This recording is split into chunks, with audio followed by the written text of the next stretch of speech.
Assalamualaikum warahmatullahi wabarakatuh. Kali ini kita akan belajar cara menggunakan transmisi matic yang baik dan benar. Untuk langkah pertama, jangan biasakan menggunakan transmisi mobil matic kalian ketika saat hidup langsung dipakai jalan, karena itu akan membuat komponen yang ada di dalam transmisi cepat aus. Usahakan panaskan mobil dahulu selama kurang lebih 10 menit atau sampai 5 menit. Itu bertujuan agar semua oli yang ada di gearbox transmisi bersirkulasi secara optimal. Dan yang kedua, saat pemindahan tuas, usahakan kaki menginjak rem dan mobil berhenti secara sempurna. Pindahkan secara perlahan dan kasih jeda pada perpindahan.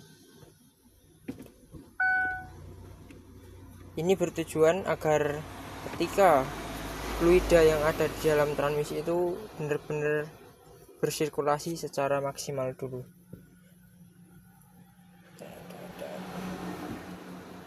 Yang kedua, hindari penggunaan transmisi matic di tanjakan dengan posisi D.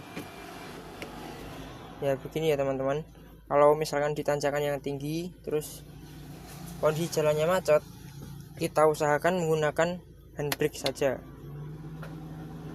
dan ini usahakan di posisi netral, karena jika di posisi D terus menerus, otomatis transmisi akan bekerja lebih keras dan beban yang diberikan transmisi menjadi lebih besar. Otomatis komponen yang ada di dalamnya lebih cepat aus.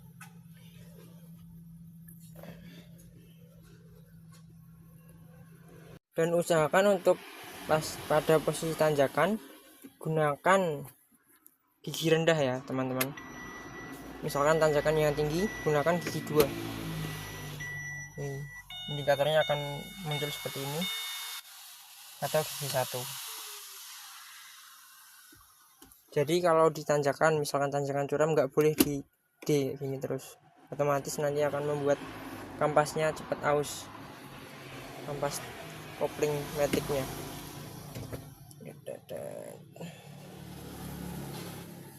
Dan ini adalah kesalahan yang sering kita jumpai ya teman-teman. Ini sebenarnya nggak boleh dilakukan karena akan memperpendek umur transmisi juga. Jadi pas posisi kita sedang jalan dan ketika mau berhenti, biasanya langsung di P, baru direm tangan. Ini adalah kesalahan yang nggak boleh dilakukan karena bisa membuat transmisi lebih pendek umurnya. Cara yang benar adalah kita lepas dulu handremnya.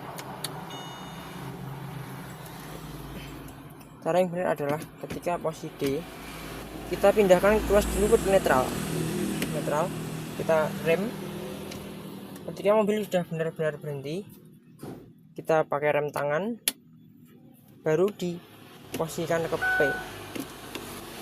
Ini akan jauh lebih aman untuk transmisinya, karena ya untuk membuat lebih awet ke depannya. Dan selain pemakaian yang baik dan benar, pastikan juga untuk penggantian oli transmisi itu setiap 20.000 km.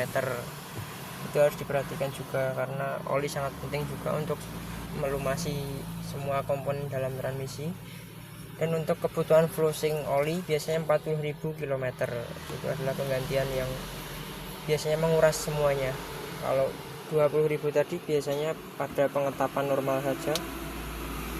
Sekian video dari saya. Jangan lupa like, komen, dan subscribe agar kami terus semangat untuk membuat channel yang lebih bermanfaat bagi